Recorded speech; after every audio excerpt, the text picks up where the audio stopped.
هو مين؟ وعايزنا وعايزنا وعايزنا خش بالتليفون ليه الحمام ده مين اللي قال لك الكلام ده؟ السلام عليكم احلى ناس في الدنيا، يا رب دايما تكونوا كويسين وبخير. احلى عزة واخوات في الدنيا، يا رب يا رب يا رب دايما بخير وبصحه وسلامه وسعاده. طبعا في فيديو امبارح نزل على الشانل الثانيه اللي هي الكبيره، لو ما اتفرجتش عليه روح شوف الفيديو بعد ما تخلص الفيديو ده ان شاء الله. الفيديوهات بتاعتنا اليومين دول في مشكله بجد حقيقيه، انا بحاول اجمع الخيوط على قد ما اقدر واوصل معاكم الحل، عشان المشكله دي انا مش محطوط فيها لوحدي، انا مش محطوط فيها انا كده وهله ونادر محمود لسه معرفش اوضاعه ايه، وجمال سليم الحمد لله، وعبد الكريم سليم كلهم تمام. معايا كريم اخويا الصغير ورا الكاميرا هو اللي بيصورني الفيديو ده. وطبعا لازم عشان نرجع للمشكله لازم نرجع للمنبع الاساسي لهذه المشكله. فالمنبع الاساسي لهذه المشكله هو محمد صاحبي. طبعا انتوا عارفين من زمان ان احنا بنحب الرعب والمغامرات، وان شاء الله نوصل مع بعض السنه دي لمليون متابع على الشانل دي، مليون متابع على الشانل التانية ان شاء الله بتوفيق ربنا وبدعمكم ان شاء الله، توفيق ربنا ثم دعمكم. نخش في الموضوع. محمد صاحبي كده مخبي عليا اكتر من حاجه، مش حاجه واحده. وطبعا لما بكلمه في التليفون هو مش عايز يجي وبيقفل تليفونه وكده، فاضطريت ان انا طبعا اكلم جمال، ومش عايز اكلم جمال عشان ما ادخلوش في مواضيع وحكايات، وهو دلوقتي قاعد في الاستوديو جوه هنا. والمفروض ان جمال قال لي حبه تفاصيل كده عن اوزو او محمد صاحبي خلتني انتبه شويه لكام حاجه. قال لي ان هو كان بيتفرج على فيديوهات، وركزوا معايا في النقطه دي عشان النقطه دي تقريبا فيها سبب المشكله اللي احنا واقعين فيها. قال لي ان هو كان بيحب الفيديوهات الرعب، وده وكلنا بنتفرج على فيديوهات رعب، وممكن نقفل النور بتاع الاوضه ونقعد نتفرج ونعلي الصوت وكده، بس ما نتفرجش في مكان ما ينفعش نتفرج فيه زي مثلا الحمام. فجمال لفت نظري، قال لي انا كنت في مره عنده في البيت وكان مندمج قوي مع فيديو رعب بتاع ست عجوزه، وبعدين دخل الحمام بالتليفون وهو مشغل الفيديو الرعب. فطبعا دي كارثه، دي مصيبه كده، بتعمل مشكله لنفسك من غير اي سبب. فدخولك الحمام بالتليفون وانت كمان مشغل فيديو فيه مناظر مرعبه، غير الاصوات المرعبه، غير ان في انواع مزيكا بيكون فيها اصلا طلاسم، وبيكون فيها حاجات ما ينفعش طبعا اي حد يسمعها. حتى انا براعي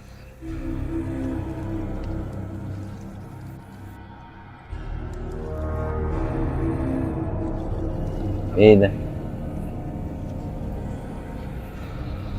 حتى انا براعي دايما في المحتوى اللي انا بقدمه ان انا ما اقدمش حاجه مضره لطفل لو اتفرج عليها، او لبنت، او لحد قاعد في البيت لوحده.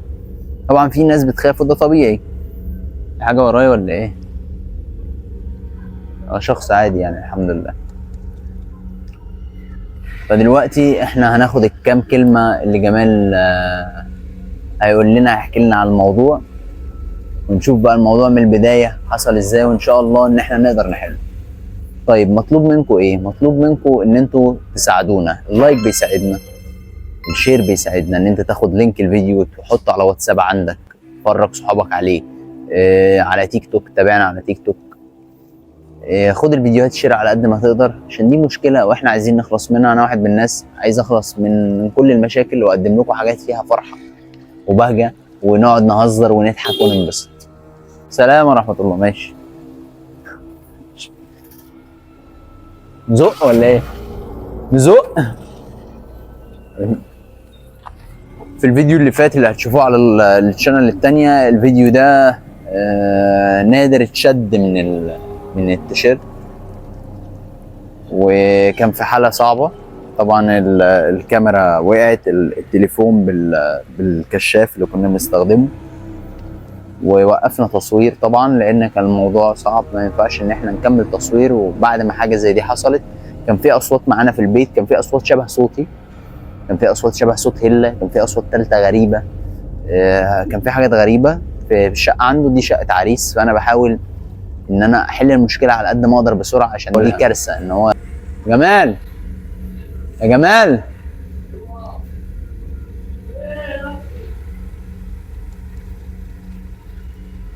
خد دي بس. الموضوع لما قلت لي محمد بيروح كنت عنده في البيت ولقيته بيتفرج على فيلم رعب ولا فيديو رعب.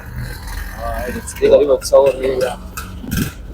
بصور عشان محمد عامل مشكله بس كده. ايوه يعني هو الفتره اللي فاتت هو ما كانش قرب بس مظبوط. المايك، قرب المايك.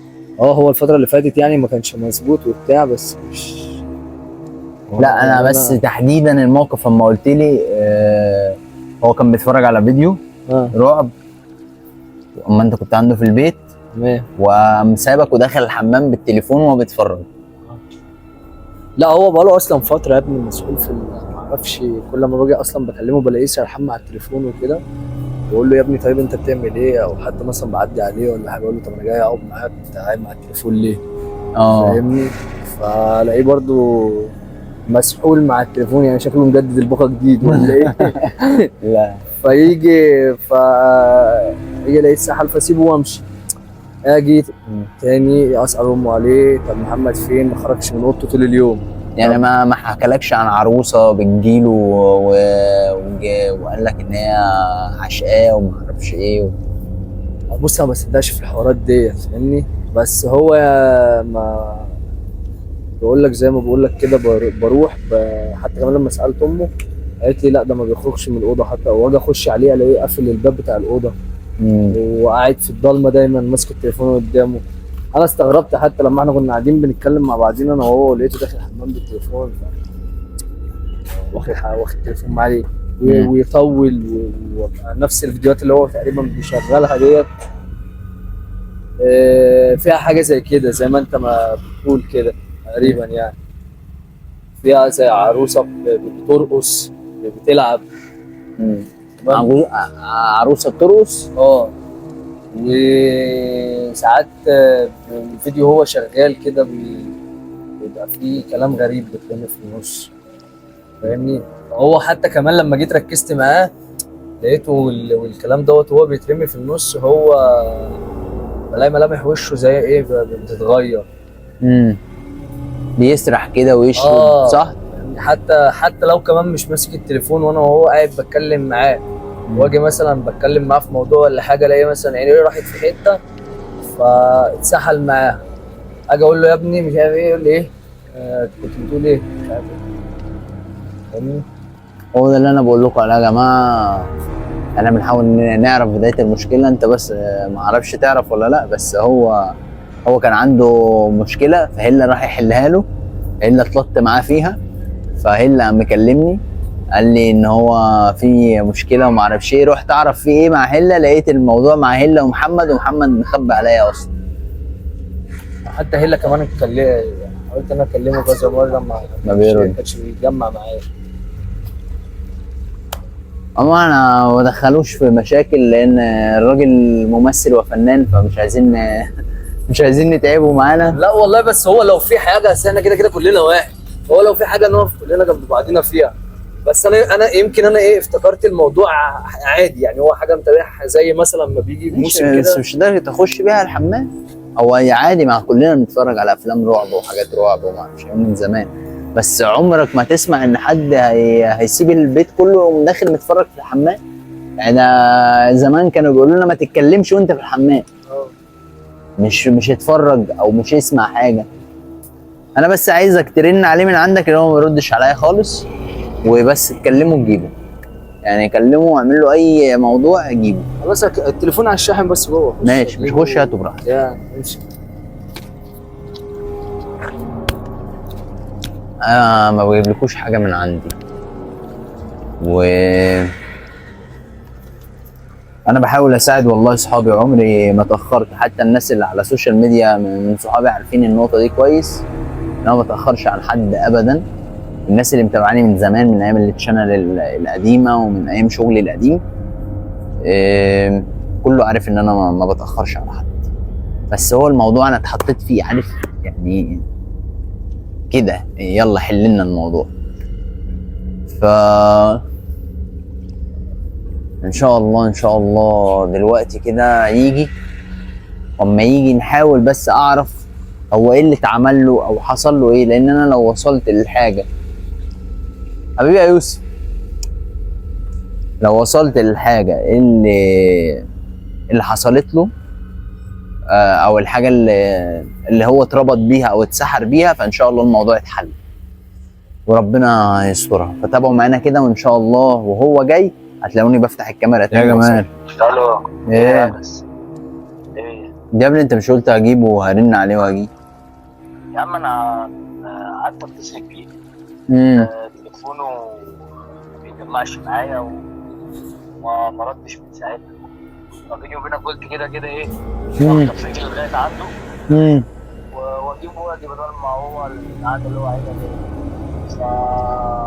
انا قاعد مثلا عنده دلوقتي قدام الباب بتاع الأوضة بتاعتي. واقف قدام باب الأوضة؟ وامه بتقول لي ما خرجش من الصبح. ولما تخبط عليه ما ردش وقفل الباب من جوه. تحكيش لأمه بس حاجة؟ لا انا ما حكيتلهاش، قلت لها تلاقيه متضايق ولا حاجه ولا عنده مشكله في الشغل ولا حاجه. طبعا مش بدك تشوفه او فوق مثلا روح الاول دوت او حاول تتكلم معاه ولا حاجه. فانا حتى كمان وقت كده ما يعني خبطت عليه كذا مره ما ردش عليا. طب يعني انت هتجيبه وتجيلي استناك؟ لا لو كده ما مش هسيبه يعني. اكيد يا جمال بالله عليك. لا انا مش هسيبه، حتى كمان بعد ما قلت لي على الموضوع دوت قلقتني برضه، لان انا كنت بحسب الموضوع عادي. لا مش عادي، مش عادي خالص، الموضوع مش عادي والموضوع كبير، فلازم نلحق الدنيا قبل ما الدنيا تكبر. بص عامة لو كده فاهمني كان ممكن اعمل حاجة لذيذة قوي. لو ما ردش عليا او لو ما رضاش معايا قولي ونقعد معاه وكده كده فاهمني مثلا هم لا حاجة ما الفكرة ان هنجيلك ابوه وامه هيعرفوا، ما ينفعش. لا انا هعرفهم ان احنا كلنا اصحاب مع بعضينا وجايين نتكلم معاه وكده، عشان هو لو متضايق من حاجة او زعلان من حاجة ونفك عليه. لا انت حاول بس تجيبه دلوقتي، يعني شوف كده، حاول بأي طريقة تجيبه، أي طريقة تجيبه، وحتى يبقى يبات عند أي حد فينا عادي، بس المهم يجي. ايه عادي؟ هو ابني ما بيردش ليه؟ يعني ايه يس يمشي مع حد لما هو المفروض هو لو متضايق ولا حاجه يجي يحكي معاك او ساعه شويه اي حد ساعه. انت بتتكلم مع مين؟ مع اخوه؟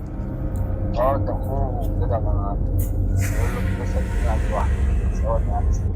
طبعا احنا مستنيين في الشارع، مش عارفين هيجوا من هنا ولا من هنا ولا من ورانا.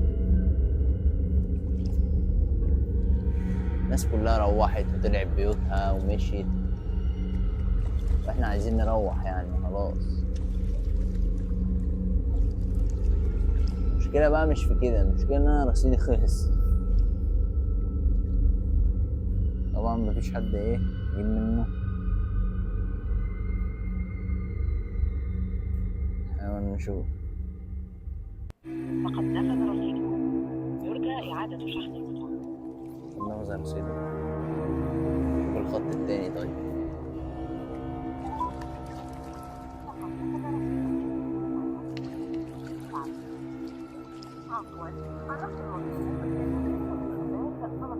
ومالها شكله قفل التليفون؟ يا الله، جايين من ورا.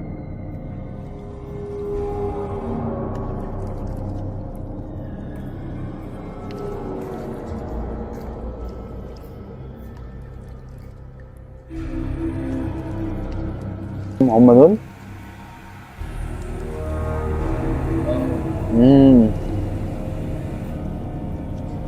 الحمد لله الحمد لله.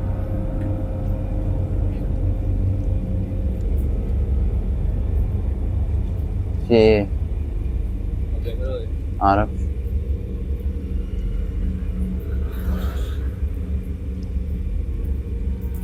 يا ابني انت قافل تليفونك ليه يا ابني؟ اصلا طول الطريق ماشي عمال اكلمه وما بيردش عليا. ماشي. ايه يا ابني مالك يا ابني؟ ايه؟ في ايه بتتفرج على ايه؟ مفيش. عاملين ايه؟ الحمد لله. تعال. ساعة اخبط عليك عشان تفتح لي. نايم. نايم ازاي؟ انا اصلا لما اخوك جه وفتح لي الباب كنت قاعد صاحي الوقت. يا عم انا نايم شويه ولا صحيح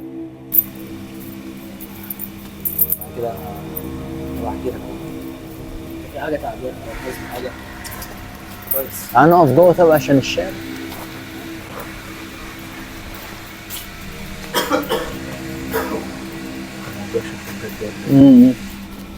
هو جه معاك عادي؟ مش عايز ينزل اصلا.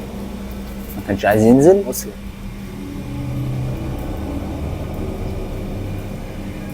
المهم هو زي ما انت شايف.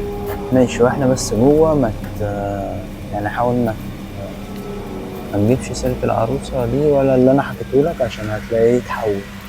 احنا عايزين نعرف تحول بس. ايه يا عم انت بتهزر؟ والله زي اسمع اللي انا بقول لك عليه. يلا بس اسمع اللي انا بقول لك عليه.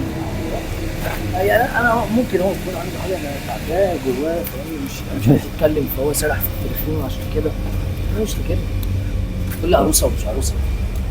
يا ابني والله العظيم ثلاثة الموضوع ده حقيقي وفي ناس بيحصل لها كده بجد. ماشي بس الكلام ده بره، الكلام ده مش هنا يا انس. قابل يا عم الكلام اللي هو عمال يقوله لي ده. عمال يقول لي جوزه كبر واتطرف. ايه؟ انت بتداري التليفون ليه؟ مش حاجه يا عم. معاك خش اقعد. ها؟ لا امال بتتفرج على ايه؟ حاجه ما تخصكش.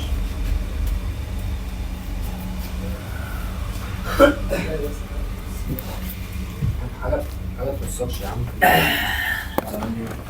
يا عم انا مش زعلان ولا حاجه، انا بتكلم عشان بس هو عمال يقول لي كلام غريب. بيقول لي وزو اليومين دول يعرف عروسه لعبه مش عروسه لعبه. نقفل الباب. انا عايزك في كلمتين. استنى انت بس مين اللي يا عم ما تقعدش تتكلم معاه في الكلام ده. مش عارف يا جدعان واخدين الكلام جد على اي اساس؟ هو الكلام بجد. هو ايه اللي بالكلام بجد؟ والله الكلام بجد. كلام يا عم انت كمان. انت قلت له ايه؟ انت بس روق. طب ايه ده؟ روق. وريني بقى كده يا عم بس يا عم. خلاص سيبه يمكن في حاجة خاصة. ايه؟ صلى على النبي. طب هو يا عم بيصلي على النبي وعادي يا عم. عادي قال لي ملبوس ايه يا عم؟ يا عم لا. دلوقتي فاكر الموضوع اللي شفناه في شقة هلة؟ لا مش فاكر حاجه. ساعة ما كنت أنا وأنت عند هلة وقلت لي في روح وجنية عشقة، فاكر؟ انا؟ اه. قلت لك الكلام ده؟ أنا مش لسه موريك الفيديو؟ فيديو ايه؟ موريته الجمال. فيديو ايه؟ بيقول لي موريني فيديو كده لعروسه بترقص وبيقول لي دي مرات جوزه. مراتي؟ عروسه؟ هو اللي قال لك الكلام ده؟ هو اللي قال لك الكلام ده؟ بنهزر يا عم. هو اللي قال لك الكلام ده؟ يا عم بنهزر مالك اتقفش كده ليه؟ بس ده بس أنا- ايه اللي بتقوله ده؟ انا لما انا رديت عليه لا الكلام بجد يا جمال ما بهزرش. يا عم لا انا يا جدعان نتكلم بكلام عقلاني شويه عشان انا الموضوع دوت مش ما تهزرش يا عم. انت يا ابني انت في حاجه مضايقاك في مشكله حصلت لك. يا عم انا مفيش اي حاجه عادي. امال ايه بقى حوار العروسه ومش عروسه يا عم عروسه ايه يا عم؟ وماشي مع عروسه. مفيش حاجه يا حبيبي. عروسه ايه يا جدعان؟ انتوا هتجننوني. عروسه ايه؟ مين قال لك عروسه؟ العروسة اللي كانت عند هلة في البيت اما انت خدتها وخبيتها في البلكونة وبعدين قلت لك دي مش موجودة، بعدين انت دخلت وقلت لي ايه ما موجودة ايه، قلت لك ده انت مخبيها ولا ايه؟ يا عم قلت لي لا مش مخبيها والله ما خبيتها وما اعرفش. بس اقعد اهو مفيش حاجه. انت عرفت منين ان مفيش حاجه؟ مفيش حاجه يا عم. اقعد اتفضل ايه؟ ايوه ايه يعني؟ اقعد مفيش حاجه يا حبيبي. اقعد ما تخافش. ما تخافش يا عم اقعد. انا مش خايف. طب اقعد طيب. هو انت عشان بس ما تجننيش انت تمام وعرفت منين ان مفيش حاجه وما تخافش. تعالى انا اطلعش بره يا عم. اطلعش بره تعالى. تعال. امال ايه اللي خبط في الباب ده بقى؟ لا ما فيش حاجه. ماشي. بيتهيألك بس مفيش حاجه. بيتهيألي انا؟ طيب كمان بيتهيألي. اللي مش مصدق حاجة ده بيتهيأله؟ يا عم مفيش حاجه يا عم. انت بس طلعوا من نفسكم من اي حاجه يعني. طب بس انا عايز اسألك، انت في حد خد حاجة مثلا من لبسك، حاجة فيها عرقك، شعرة من شعرك، حاجة فيها دمك، دفنت حاجة في حتة، إيه... طب بتخش بالتليفون ليه الحمام انت مين اللي قال لك الكلام ده؟ مين اللي قال لك الكلام ده؟ يعني الكلام ده صح؟ مين اللي قال لك الكلام ده؟ الكلام ده سيبك صح. صح ولا مش صح؟ مين اللي قال لك؟ تخش بالتليفون الحمام، مين اللي قال لك الكلام ده؟ تتفرج على فيديو رعب، مين اللي قال لك الكلام ده؟ فيديو بتاع واحدة بتقعد ترقص. فيديو واحد بتاع تروس. اه بني ادم؟ اه مش بني ادمة يعني، بس هي انا شكل بني ادمة. امال ايه؟ مين اللي قال لك الكلام ده؟ الموضوع بس بالراحة، انا عايز بس ايه، عايز محمد. مين اللي قال لك؟ انا اللي بقول لك اهو،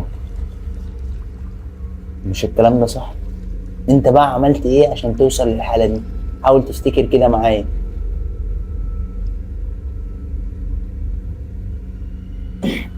مين اللي قال لك الكلام ده؟ قول لي مين اللي قال لك؟ عايز اعرف. قول لي مين؟ انت حاول بس تقول لي عملت ايه. اما طيب، اما انت اما بقيت تخش بالبتاع ده الحمام، ما احنا مأذيين زيك، فانت حاول تساعدني عشان اعرف اساعدك. يا ابني مين اللي قال لك؟ لا يا انس لا. يا عم اسمع اللي انا بقول لك عليه. لا لا ايه؟ لا، انت بقيت تشرب حاجه من ورانا. طب امال ايه؟ في حاجه ادمنت عليها من يا ورانا. عم ما مش موضوع شرب. ده مش شكل واحد عاقل او بيتكلم بعقله، دي عمره ما كانت طريقته معانا يعني. اما هو دلوقتي انا عشان ما حدش يتأذي يا جدعان. لا احنا مأذيين، احنا كده كده مأذيين. ايوه مين اللي قال لك بقى؟ انا اللي بقول لك، انا عرفت عرفت ان منين؟ اخواتك في البيت ان انت بتخش الحمام بالتليفون، وانت طبعا ما قلتليش الكلام ده. وقت اللي قالوا لك مم. يعني واحد فيهم. مش مهم. هي تمام. انا اللي ايه المطلوب؟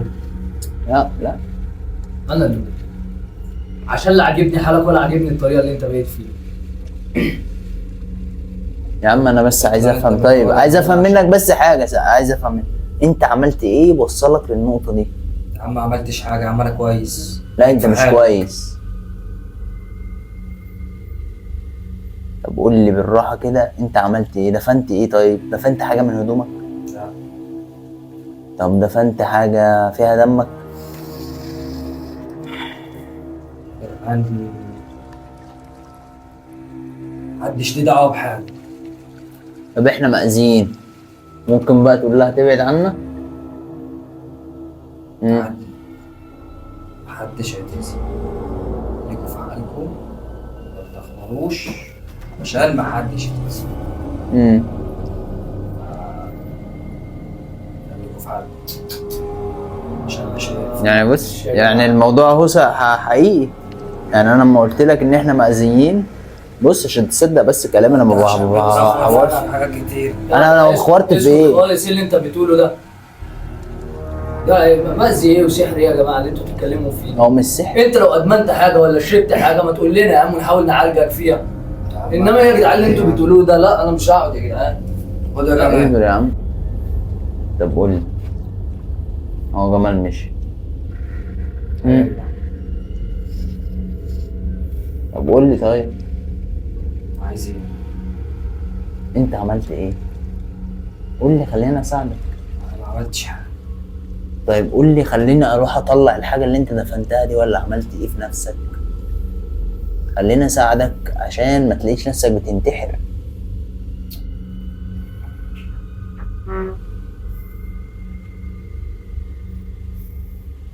خليني اساعدك يا محمد. ركزت كتير. انا كده كده انا على نفسي، انا كده كده محصن نفسي، انا اللي واقف ورا الكاميرا ده. ها قول لي عملت ايه؟ يا حبيبي ما تركزش كتير. تعالى تعالى خليك هنا، تعالى خليك جنبي.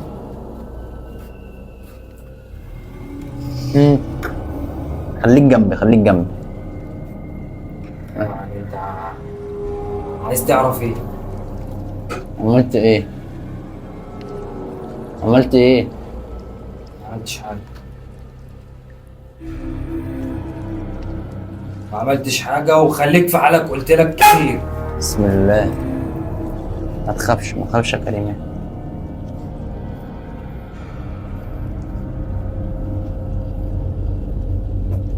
هينفع يعني اللي احنا فيه ده؟ قلت لك خليك في حالك. طيب ماشي، قول لها تهدى، احنا كده كده مش هنحرقها. محدش هيلمسها اساسا. طيب اهدى. محدش إيه؟ يعرف يجي جنبي. ماشي محدش هيجي جنبيها، احنا عايزينك انت. هو مش عايز حد، هو مين؟ هو عايزنا. سيبوه، سيب مين؟ ملوش دعوة بيه. محمد.